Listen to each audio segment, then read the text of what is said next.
Axé, pessoal, vocês devem estar se perguntando o porquê do tarô aqui, né? Provavelmente vocês já viram muitas pessoas realizando aí jogo de tarô, né? Em frente a imagens da Umbanda, em frente à imagem de Exu e Pombogira, enfim. Vamos falar um pouquinho sobre isso? Vamos tentar explicar aí para vocês. Pessoal, vamos trocar axé? E para começar, curta este vídeo e deixe o seu comentário logo aqui abaixo. Também não se esqueçam, é claro, de se inscreverem aqui do canal para receber conteúdos todos os dias. E é claro, compartilhe esse vídeo nas suas redes sociais com seus amigos para que assim a gente espalhe cada vez mais essa religião. E é claro, axé a todos. Vamos lá, pessoal. Jogo de tarô. É muito comum vermos pessoas realizando a tiragem de tarô com imagens de pombogira do lado, né, fazendo ali as suas tiragens. A pessoa faz ali a sua tiragem, né, em frente ali a imagem de pombogira e por aí vai indo, né?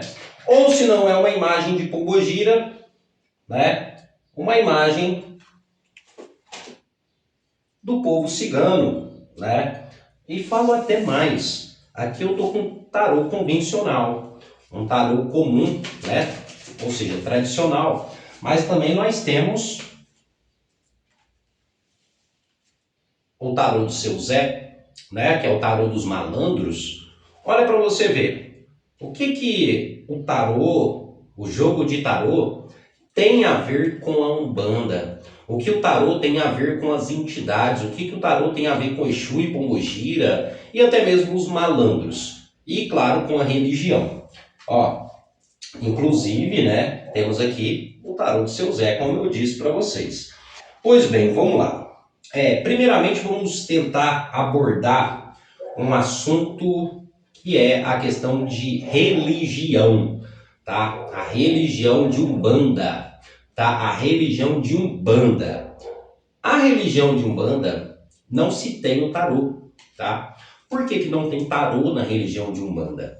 Porque na Umbanda não se tem um oráculo, tá? Isso, não se tem um mecanismo adivinhatório, não se tem um mecanismo, né, que seja material, como o tarô, para se comunicar com o espiritual, tá? Como assim, Patrick?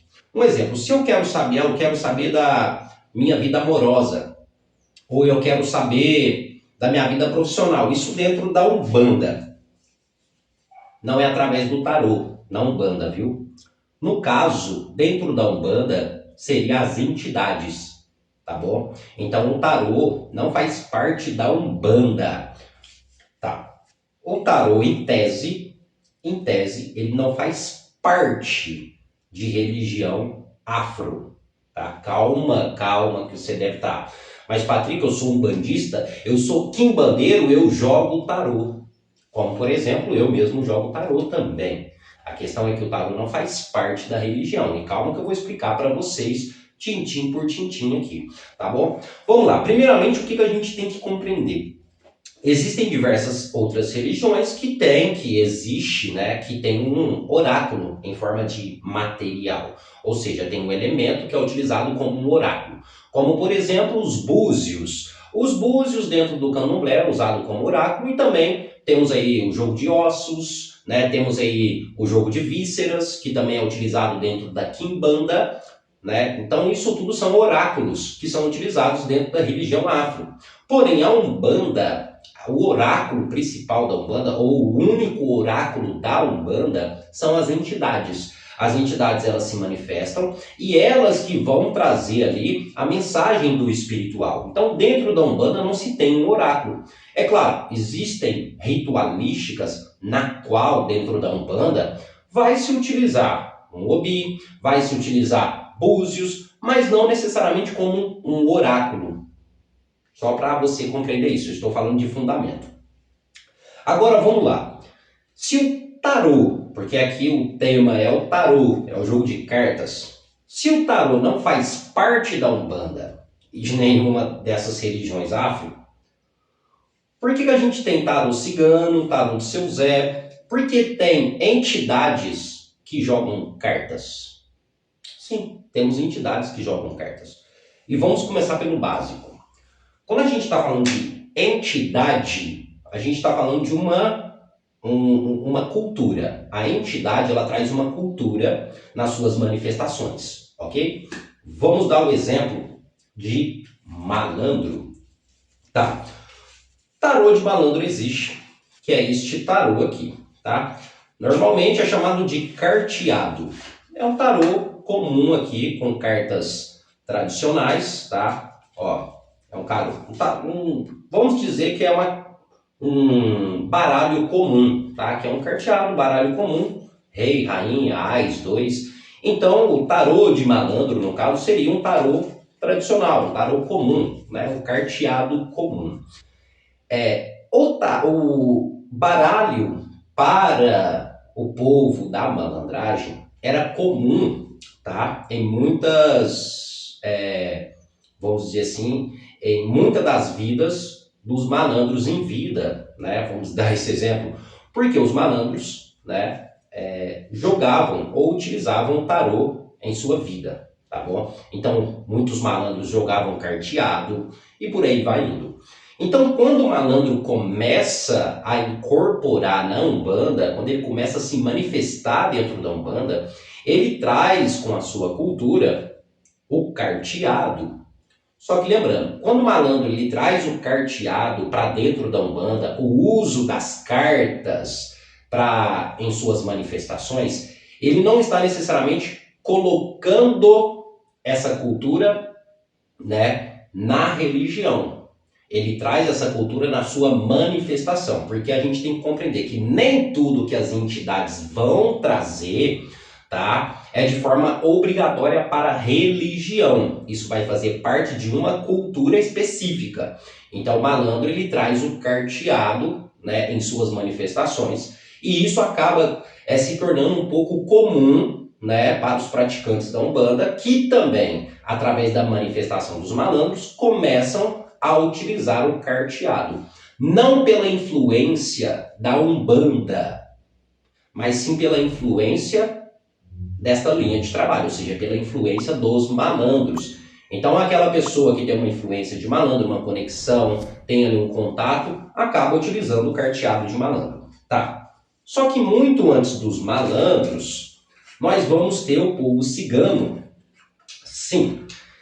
E para a gente falar do povo cigano, né, se tratando aqui de carteado, vamos aqui para a história agora. O carteado não, o jogo de cartas, o jogo de tarô. O tarô, um dos tarôs mais antigos conhecido hoje em dia é o tarô de Marcela. É um dos tarôs mais antigos. A maioria dos tarôs que vemos hoje em dia, tá? Esses tarôs que vemos hoje em dia, foram, né, tirados do tarô de Marcela, né? Ou vieram, ou tiveram como exemplo o tarô de Marcela, tá bom? Então, um dos mais antigos é o tarô de Marcela. O tarô, ou jogo de cartas, era utilizado no Antigo Egito. Quem podia utilizar, ou quem utilizava o tarô para trazer uma mensagem dos deuses e do espiritual, eram apenas os sacerdotes. Ou seja, não era qualquer pessoa que jogava tarô, que jogava cartas. É claro que não era assim. Então, eram apenas os sacerdotes, que muitas das vezes iam se contactar com seus deuses egípcios e às vezes não obtinham uma resposta clara. Ou seja, ele ia lá, o sacerdote, e conversava ali com o deus dele, com a Pombogira, ou seja, com o deus Ra, com o deus da terra. Só que ele não obtinha nessa conversa uma resposta clara, tá bom? Ele não conseguia ter uma resposta clara. Então ele começa, os egípcios, os sacerdotes, eles fazem figuras em pequenas cartas. E ali ele perguntava, né, para o seu deus egípcios e fazia tiragem de cartas. A carta que ele tirava dava para ele uma resposta clara do que o seu Deus trazia para ele. Então o tarô começou a ser utilizado para simplesmente materializar uma resposta vinda dos deuses. Ou seja, o sacerdote ele já tinha um contato com a espiritualidade. O sacerdote ele já tinha conexão com o seu Deus. Porém, muitas das vezes, existia aquela falta de compreensão. Então, para que houvesse uma compreensão melhor das respostas que ele precisava, ele materializava essa resposta através dos desenhos das cartas. Tá? Que antigamente era uma folha, era um triângulo, era um círculo, era um quadrado, era um fogo, né? E na maioria das vezes o tarô, né, as cartas ciganas, não, as cartas egípcias eram utilizadas normalmente para prever a questão da fartura, a questão da natureza, para a questão da colheita. Normalmente o tarô era utilizado para isso, tá? Não era para outros fins, ou seja, vai chover? Jogo de cartas. A colheita vai ser boa? Jogo de cartas. Vai ter praga? Jogo de cartas. Então era utilizado apenas para isso e simplesmente só pelos sacerdotes, tá bom? Conforme o tempo foi se passando, tá? Muitos desses sacerdotes acabaram, vamos dizer por assim, abandonando seus cargos, mas levaram consigo a utilização das cartas. Consequentemente, conforme o tempo foi passando, esses sacerdotes começaram a ensinar outras pessoas o jogo de cartas. E muitos desses sacerdotes também acabaram se tornando nômades. Sim, por quê? Quando um sacerdote ele abandonava o seu cargo, ou quando um sacerdote ele era expulso do seu cargo, normalmente este sacerdote ele era rejeitado pelas pessoas. Então esse sacerdote ele acabava virando um nômade. Um nômade é aquela pessoa que não tem uma terra fixa. Aí já dá para a gente conseguir ligar aonde que o tarô ele começa a entrar ali na questão do povo cigano, que também é um povo nômade. Então, dito isso, com o tempo, o tarô, o jogo de cartas, acaba adentrando a cultura cigana.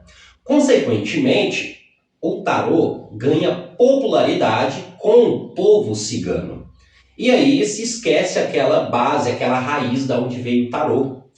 Então aquela base que era só os sacerdotes egípcios que utilizavam, acaba meio que morrendo. E acaba o povo cigano, o povo nômade, acaba dominando essa prática. E hoje em dia conhecemos apenas o tarô como tarô cigano, que é o povo cigano que joga, que é o povo cigano que tem dominância, e por aí vai indo, tá bom?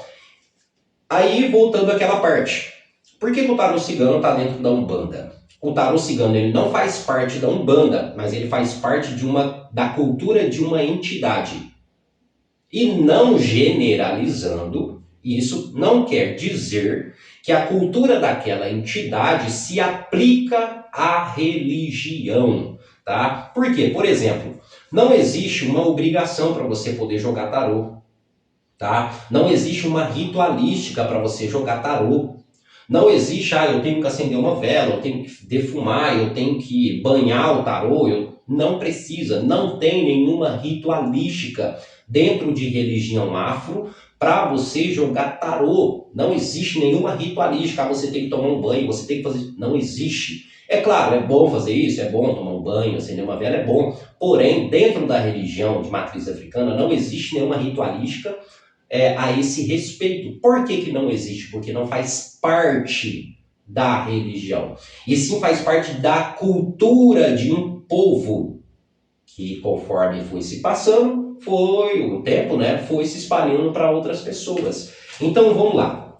Há algum problema eu utilizar imagens de Umbanda, de Exu, de Pombogira para jogar tarô? Não há nenhum problema, tá? Mas normalmente o aconselhável seria utilizar imagens ciganas, que é um povo que está conectado a essa prática, tá bom? Pombogira, Exu não está ligado a essa prática, mas não há problema fazer isso, tá bom? Então só para explicar para vocês, qual que é o sentido de jogar tarô dentro da Umbanda? Se não for uma linha que esteja relacionada ao povo da malandragem, que é o carteado, não é nem necessariamente o tarô como vemos, ou então associado ao povo cigano, não terá sentido nenhum. Deixando bem claro, um umbandista ele pode jogar tarô? seja um umbandista ou qualquer outra pessoa, porque como o tarô ele não tem uma ritualística ou algo que proíbe ou algo que é necessário fazer, então qualquer pessoa pode jogar tarô, tá bom? O tarô é simplesmente para materializar a resposta. Lembrando que o tarô ele materializa a resposta. Você já é médium, você já capta a energia vinda do espiritual. O tarô vai ser só um mecanismo para materializar aquela resposta. Tá bom? Deu para compreender? Então é isso. É claro, se vocês tiverem mais dúvidas sobre o assunto, não esqueça de deixar nos comentários, que isso é de extrema importância. A gente lê todos os comentários. E é claro, espero que vocês tenham gostado dessa pequena aula. A gente poderia abranger várias outras questões aqui, tá bom? Mas eu acho que para o vídeo não ficar longo, até aí. Agora, caso vocês queiram mais informações, deixe nos comentários. Curta, compartilhe, se inscreva no canal. Até o próximo vídeo e axé a todos.